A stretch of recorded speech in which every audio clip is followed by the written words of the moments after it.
Hello! Magandang umaga sa inyo lahat, mga kababayan ko. So, meron na naman tayong, ano, ah, rereakan kay Doc Ron muna, ano. Last na to. Promise. Last na ito kay Doc Ron. So, naano lang kasi ako dito sa, ano niya. Sabi niya dito sa caption kasi dito, wala akong kinakampihan. Di ako protector ni Mangusin, sabi niya. O, pakinggan muna natin to bago ako mag-react. So, may nag-message sa akin. Sabi niya, Doc, yung auntie ko, isa sa mga naloko ni Norman Mangusi, na-scam niya bilang OFW daw, na-scam. Sabi ko, ano naman kinalaman ko doon? Sabi niya kasi, Doc, parang lumalabas. Sinasabi ng iba, parang pinaprotekta mo si Mangusin. Parang, paano ko pinaprotekta si Mangusin dahil sinabi ng makagago? Parang, dahil sinabi ng makagago, totoo na. Una-una, like I said, from the very beginning, sinabi ko, wala akong paki sa away ninyo. Wala akong alam dyan sa away na yan. Hindi yan ang pinag-uusapan natin. Ang pinupuna ko yung action ng PNP. Ngayon, kung nang scam man si Norman Mangusin, para ma-clarify natin yung sitwasyon, no? Kung nang scam siya, no? At ma-convict siya ng batas, I'm sure ang magbahala ng batas natin mag-take care of him. May batas naman tayo para humabol sa kanya. Hindi ako pwede mag-judge sa kanya. Hindi tayo pwede mag-judge sa kanya. Hindi naman tayo ang batas eh. Hipokrito, ano? Pero si makagago, ginudge niya na. Panjit. Motherfuckers niggas. kaya nasasabihan ka, kaya nasasabihan kang kumakampi ka kay Sir Norman Mangusin eh. Kasi kay Sir Norman Mangusin ganyan ka ka-balance. Sa iba hindi. Tangina naman eh. Ginagago mo kasi kami, Dok eh. Ginagago mo talaga kami eh. Ginagago ka tayo ni ano eh. Ni Sir Doc Ron eh. Ulitin nga natin. Sige, reakan ko na nga. Hindi ko matiis na hindi ko ma-react. Tatapusin ko sana. Ulitin natin sinabi niya. May nag-message sa akin. Sabi niya, Doc, yung auntie ko, isa sa mga naloko ni Norman Mangusi, na-scam niya bilang OFW daw, na-scam. Sabi ko, First of all, I don't believe. Maaaring mali ako, no? Pero para sa akin, hindi ako naniniwala na may nag-message talaga sa'yo. Feeling ko, ngayon, nag-research ka na. At nalaman mo talaga yung totoo. Sinasabi mo na lang na, ano, na may nag-message sa'yo, yung tiyahin ko, naloko ni... I don't know, no? Kasi, kung may nag-message sa'yo, dapat ganito ang reaction mo. Yan o, pinapakita mo yung ano, yung conversation. 'Di ba? Pero ngayon, hindi mo pinakita, 'di ba? I don't know, malay mo naman totoo yung sinasabi mo, pero naniniwala. Kung mapabulaanan niya, hindi, may nag-message talaga sa akin, bungo, ito, tangina mo, 'di ba? Okay. Pero kung ganyan lang, naniniwala may nag-message. Ang nakikita ko dito, nag-research ka na. Nalaman mo na yung totoo. Ngayon, lilinawin mo na naman uli, 'di ba? Magde-defensive mode ka na naman uli na hindi ko pinoprotektahan si Mangusin, hindi ako protector. Katulad nung sinabi ko doon sa isang nag-comment, no. Pinrotektahan nyo yan kasi yung issue ni Mangusin nag-viral eh. At dahil doon sa nag-viral na yon, nakaramdam kayo ng pangangailangan na ipagsigawan na mali yung ginawa. 'Di ba? Yung pagtutol nyo na yon, ang nag-benefit doon si FLM. Naprotektahan nyo. Hindi na to usapin ng ano eh na hindi naman porkit pinrotektahan nyo nung time na yon ay protector na kayo ni Mangusin talaga na ano. Pero nung time na yon, pinrotektahan nyo. Or pinagtanggol nyo, dinefend nyo. Di ba, wag na tayo magplastika na hindi naman yun ang main point eh.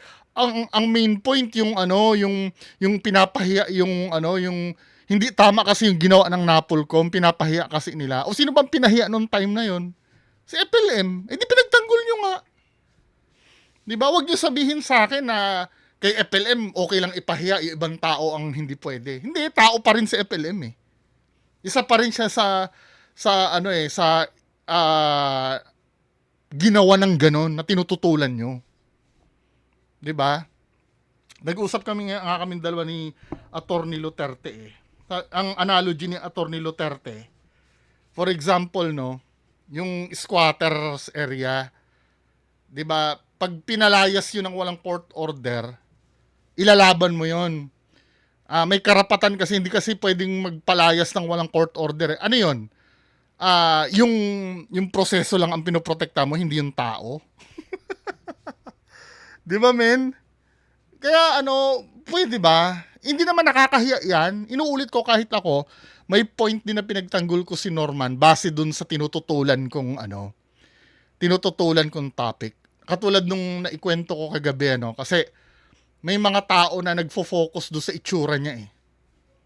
'Di ba? Yung itsura niya na pango. Kasi bumababaw kasi ang discussion pag napupunta dun sa physical na anyo ang Meron ako napagsabi na hindi na importante yan kung mukhang man siya or kung maitim man siya o pango man siya. Importante yung pinagtanggol ko si Epel. Hindi naman nakakahiya yun eh. 'Di ba? Ang main point kasi noon, yung discussion, yung level ng discussion bumababa. 'Di ba? At ang resulta noon, naprotektahan ko si FLM noon. Aminado ako. Pero kakampi niya ba ako noon? Hindi. 'Di ba? Nung time na yon, oo pala, kakampi niya ako nung time na yon. Kasi doon lang sa specific na topic na yon. Pero yung mga sinasabi nito, 'di ba, dinidistansya nyo lang yung sarili nyo eh. Alam nyo kasi na guilty kayo dyan. 'Di ba, men? Ano naman kinalaman ko doon? Sabi niya kasi, Dok, parang lumalabas. Sinasabi ng iba, parang pinaprotektahan mo si Mang Husin. Parang, paano ko pinotektahan si Mang Husin dahil sinabi nung makagago? Parang, May sinabi bang ganon? Mamaya nag-imbento ka na naman, ha? Nag-imbento ka na naman. Ito, hirap dito, nag-iimbento to lagi ng ng dahilan niya eh. 'Di ba? Nag-iimbento ka eh. Inventador ka, Dok eh. 'Yun ang problema sa iyo. Inimbento mo na kaya natigil yung Battle of the YouTuber kasi nasuntok siya nung sunugan. Paano mangyayari yun? 2019 yung sunugan. 2020 onwards ang Battle of YouTuber. Nag-iimbento ka kasi. Tigil-tigilan mo kasi yan. Kasi sometimes, may mga ganyan tao para manalo lang sa argument, mag-iimbento ng mga bagay na hindi naman totoo. Pero correct me if I'm wrong, may sinabi ba si FLM na pinoprotektahan si parang pinaprotektahan mo si Mang Husin. Parang, paano ko pinotektahan si Mang Husin dahil sinabi nung makagago? Parang, pero actually, kung sasabihin man ni MG yun, totoo naman yun eh. 'Di ba? Doon nga lang sa topic ng pamamahiya. 'Di ba? Kasi inuulit ko sa personality mong 'yan, hindi ako naniniwala doon sa sinasabi mo. Mamaya madadaanan natin 'yon pagpatuloy natin. dahil sinabi nung makagago, totoo na. Una-una, like I said, from the very beginning, sinabi ko wala akong paki sa away ninyo. Hindi! Nagkaroon ka ng pake. 'Di ba? Sinabi mo pa nga na ang weak naman yan. Makikipag-trash talkan, tapos bigla magdedemanda kasi walang bitaw eh. Akala ko ba wala kang pakialam doon sa away na yon? 'Di ba? Pinakialaman mo eh. Kung paano i-handle ni MG yung yung laban kay FLM eh. Sinungaling talaga 'to eh. Sinungaling. Doon lang daw siya, wala daw siya pakialam doon sa away. Pero sinabi niyang weak daw si MG kasi unang nagkaso. 'Di ba? Sinabi mo 'yon? Ba't pinakialaman mo kung sino yung unang nagkaso? Akala ko wala kang pakialam doon. Ang pakialam mo lang ay Diyan sa away na yan, hindi yan ang pinag-uusapan natin. Ang pinupuna ko yung action ng PNP. Hindi. Pinuna mo rin dahil pinuna mo nga na unang nagdemanda si MG eh. Sinungaling talaga 'to eh. Ngayon, naiintindihan ko na nakapag-research ka na. Kaya kinakambyo mo na yung sarili mo ngayon. Nalaman mo na yung kabuuan regarding kay FLM. Di ba, men? Ngayon, kung nang scam man si Norman Mang Husin, para maklarify natin yung sitwasyon, no? Kung nang scam siya, no? At ma-convict siya ng batas, I'm sure ang magbahala ng batas natin mag-take care of him. May batas naman tayo para... Ito yung sinasabi kong kaplastikan mo. Di ba? Eh bakit yung mga pulis na pinagsabihan mo, yung mga panunumbong ka mo, di ba? Ba't hindi mo nila ipaubaya sa batas yon? Total, nagsampa na sa ombudsman si Idol. O, daldal ka pa rin ng daldal dyan. Ikaw yung sita ng sita. Eh bakit yun hindi mo paubaya sa batas? Pwede mo sitahin. Tapos pagdating kay FLM, kaya ka na pagbibintangan na kumakampi kay FLM eh. mabul sa kanya. Hindi ako pwede mag-judge sa kanya. Nox. Hindi tayo pwede mag-judge sa Nox, kanya. pero kayo makagago, di ba? Unli judge ka eh. Ano yung mga ginudge mo? Naunang magdemanda, di ba? Oh. Ano ba? Madami kang ginudge. Panjit pa ka mo. Di ba? Ang dami mong ang dami mo sinasabi. Tapos kapag kay FLM, hindi ka pwede mag-judge. Bullshit! Tayo ang batas eh. Tayo naman, nagpapasahan lang tayo ng kuro-kuro. Hindi po kasi sinabi na makagago na guilty yan eh.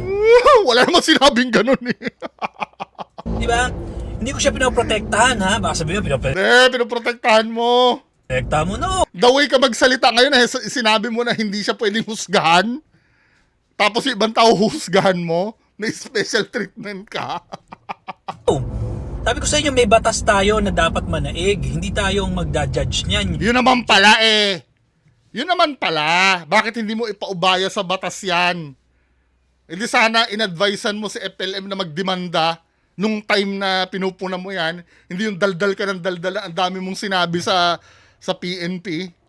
Mga nagko-comment nga sa'yo, pinaghuhusgahan mo lahat eh. Na hindi nakapag-aral eh, di ba? Hindi graduate dahil ikaw kamo, doktor ka kamo. Tapos kami na hindi nakagraduate, ano ba? Off the charge ang kahipokritohan ni Sir Doc Ron eh. Na mahahatol dyan. Kung makonvict siya dyan, then good. Kung scammer siya, nakonvict siya, good. Kumakambyo na, Pero wala akong pinoprotektahan dito kasi hindi ko ano ko ba si Mangusin? Yun na nga. Ano ko ba yan? 'Di ba? Bakit hindi porkit ba hindi mo kaano-ano, hindi mo ba pwedeng protektahan? 'Di ba? Yun ngang yun ngang boto natin eh, yung mga kandidato nga na sinusuportahan natin, minsan pinoprotect, hindi naman natin kaano-ano yun. 'Di ba, men? Ano ba? Ano ba kinalaman ko sa away na yan, di ba? Yes, yun ang tanong ko. Ano bang kinalaman mo nga doon? Dapat kasi doon ka na lang nag-stay doon sa PNP. Di ba? Naghamon ka nga ng suntukan eh. May batas tayo na kailangan manaig dyan. Hindi ko siya pinoprotektahan. Hindi ko siya dinedepensahan. Ngayon, sinasabi ni Makagago na ano talaga, guilty talaga yan. Eh, hindi man batas si Makagago eh. Bakit ba gino-Diyos sa Makagago? Di ba? Hindi ba siya batas eh. Hayaan niya magkaroon ng desisyon ng korte. Saka niyo siya usigin ng usigin. Di ba? I'm sure na maraming nasaktan. Hypocrite! OFW, maraming napaha. Tama, alam niya na, nag-research na kasi siya eh. Di ba? Ang umiiral na lang kasi dito, pride na lang. Di ba? Hindi niya kayang sabihin niya, ayo, tama nga pala kayo. Ano pala itong taong ito? Di ba, men? Maraming na scam na OFW based dun sa mga kwento ninyo. I'm not discounting that. Pero meron tayong process of law. Di mo nga alam eh. Ang alam mo nga lang, unjust vexation, ang tigas ng ulo mo eh. Sinabing hindi lang unjust vexation lang ang kaso, pero ang tigas ng ulo mo. Tapos ngayon, sasabihin mo, hindi mo dinidiscount? Tanga! Nakakabwisit. Tama na nga yan. Nakaka-high blood kasi, ilang beses nang paulit-ulit na libo-libong tao na nagsasabi sa kanya na hindi lang unjust vexation, pinipilit niya pa rin yung unjust vexation. Ngayong nag-research na siya, alam niya na ang lahat, bigla nang hindi na daw niya dinidiscount. Ewan ko. Tama na nga yan. Doon na lang tayo kay beloved Sir Norman Mangusin ko. So ito no, yung more details sa ano sa pagsampa ni Sir Norman Mangusin sa ombudsman. So si Sir Ralph Kalinisan pala talaga ang kanyang kinasuhan. Norman Mangusin, Opo. that you already Ito, na-correct ko naman kagabi, ano, nagpahabol ako ng clip doon eh. Ang sabi ko kasi doon sa reaction video ko kahapon, ang ginamit niyang name ay Norman Mangusin nung nung nagsampa siya ng kaso sa ombudsman. Pero kung papakinggan mo kasi ito, men, Norman may sinasabi yung AKA, putol na kasi yung video. Nag-start yung video dun sa sinasabing AKA. Pero kung kukumpletuhin mo yan, siguro ang tinanong dyan, ikaw ba si Francis Leo Marcos, AKA Norman Mangusin? Nagkataon na naputol doon sa may bandang AKA. So meaning, ang ginamit niya dito palang pangalan nung nagsampa siya, yung Norman Mangusin, dun siya yari. Kasi, kung yun ang gagamitin niya, merong do sa do sa anti-alias law, mga lawyer na nanonood correct me if I'm wrong, dun sa resolution dun sa anti-alias law, bagamat na reverse yon, pinanigan kasi ng korte doon na na Norman Mangusin yung mas matimbang na birth certificate niya eh. Tapos yung yung birth certificate ng Francis Leo Marcos ay spurious. Diba? Iba yata ang ibig sabihin, mga attorneys, ano po ba ibig sabihin ng spurious? Kasi kapag ginugoogle ko yung spurious, ang doon, ang definition dito ng spurious, fake eh. Fake. Pero pagdating yata sa mga attorney,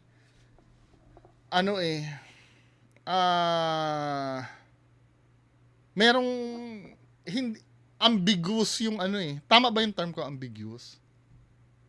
Ay hindi, sorry mahina kasi ako sa English eh.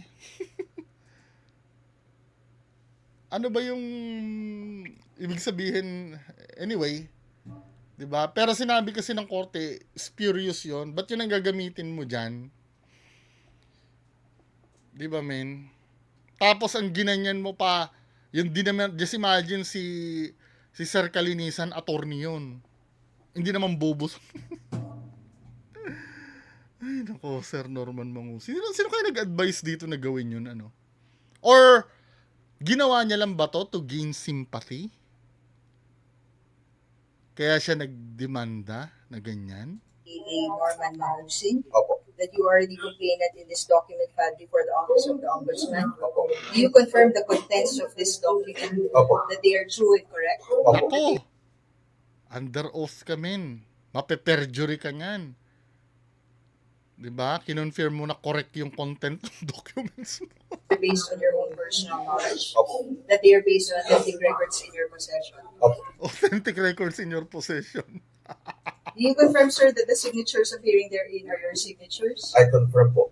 And that the IDs presented to us Nako, the IDs presented to us are your valid. are your valid IDs. Lagot ka! Nag-present ka ng di ba? Ng driver's license mo, hindi na valid yun, revoke na yun eh. Kahapon nga, kagabi nga, nung nireakan ko to, akala ko, iniwasan niya na yung license niya kasi nga revoke na yun, di ba? Ginamit niya pa rin pala. Ginamit niya pa rin. Ang ginamit niyang ID, driver's license at passport. Thank you, sir. Have a seat, sir. Nagpa-check if lahat. Po tayo sa ombudsman ng immediate preventive suspension. Pinapa-immediate preventive suspension daw si Ang mga sinampaho nating kaso sa kanya ay yung criminal po is yung violation ng Republic Act 309 or ng Anti-Graft and Corrupt Practices Act at syempre yung grave misconduct. Dapat na mag-explain ito mga attorney ha. Hindi ako mag-explain nito. Actually, inexplain na sa akin neto ni Attorney Him, kaya lang, hindi ako confident doon sa na-absorb ko eh. Baka mamaya pagka inexplain ko sa inyo, mali-mali yung masabi ko. 'Di ba? Sana si Attorney Libayan itapik to. Comment nga kayo kay Attorney Libayan na matapik niya yung yung itong mga sinampa ni Sir Norman Mangusin. Oppression and abuse of authority. Marami po, makikita nyo na lang ho. Magsasampa rin po ba kayo sa kalinisan ng dispatchment case? Dispatch. Magsasampa din po ba kayo? Si Marinduque yun, yung nagtatanong. Si Marinduque TV. Yun ba yan? Yung investigative journalist. Magsasampa daw ba kayo ng disbarment daw? Oppression and abuse of authority. Marami po, makikita nyo na lang ho. Magsasampa rin po ba kayo sa kalinisan ng dispatchment case? Disbarment. Pinag-aaralan po ng ating kampo. Yan po ang pinag-aaralan ng ating kampo kasi unang-una ho, una makapangyarihan siya, no? Kasi ho, chairman siya ng isa siya sa pinakamataas na NAPOLCOM. Akala ko ba, marami ka, you can pull some strings. Tama ba? Yun ba sinabi niya? Dito na, nagpapaawa ka na naman, men eh. Dito mo makikita yung pagiging ni Sir Norman Mangusin, pagiging chameleon. Alam niyo yung chameleon? Kapag below sa kanya yung kalaban niya, or alam niya na mas below sa kanya yung kalaban niya, siya, mayabang siya. Pagka naramdaman niya ng mas mataas sa kanya yung kalaban niya, maamong tupa siya. 'Di ba? Di ko nga alam kung ba't marami pa ring susuporta dito kay Sir eh. At ginagamit niya ho yun para mag-social media, para lang sa akin, para kasuhan ako ng unjust vexation. Napakarami hong problema ng ating bansa. Pero bakit? Karapatan niya yun bilang sinabi niya nga na private na niya yun na choice niya yun eh. 'Di ba? Karapatan niya. Kung ikaw may karapatan ka magkaso, siya rin naman siguro. Hindi naman bawal yun. Murahin mo ba naman? Sabihan mo ba naman na kupal tsaka supot? Sabihan mo ba naman na ganun? Siyempre, ikaw naman, para ka namang sira ulo, sir. Yan ang inuuna niya. Ba't inuuna? Sinampahan ko na po siya ng patong-patong na kaso rito sa Ombudsman at hinihingi hindi po natin ang kanyang immediate, kung maaari, yung kanyang immediate preventive suspension sa Office of the Ombudsman. Tapos ito, may sagot si Sir Ralph Kalinisan. Sabi ni Sir Ralph Kalinisan, excuse me, clear is the legal maxim. Lawyer to, no? You cannot come to court with unclean hands. Pangalan pa lang peke. Isang karangalan ang makasuhan dahil gusto nating mapanagot ang pambansang scammer ng Pilipinas. Grabe naman to. Pambansang scammer daw ng Pilipinas. We will proceed in making you and all your cohorts accountable in the law. Sa totoo lang, ang ginawa ni Sir, analysis ko lang ang ginawa ni Sir Norman Mangusin dito, kinalampag niya yung hornet's nest eh. Yung, alam mo yung pugad ng putakte, ginanon niya palalo. 'Di ba? Nagkakaroon tuloy ng inspiration sila sa Ralph Kalinisan na na lalo kang banatan. 'Di ba? Gusto niya yan, kalayaan niya yan, 'di ba? Hindi natin mapigilan. Pero kung ako ang tatanungin, lalo ka nakukumuloy men eh. Hindi, malay mo, wait lang malay mo, may diskarte sila dyan na hindi natin alam. Malay mo naman, di ba? Pero sa nakikita ko, kasi, yung identity mo, questionable eh. Yun pa nga lang eh.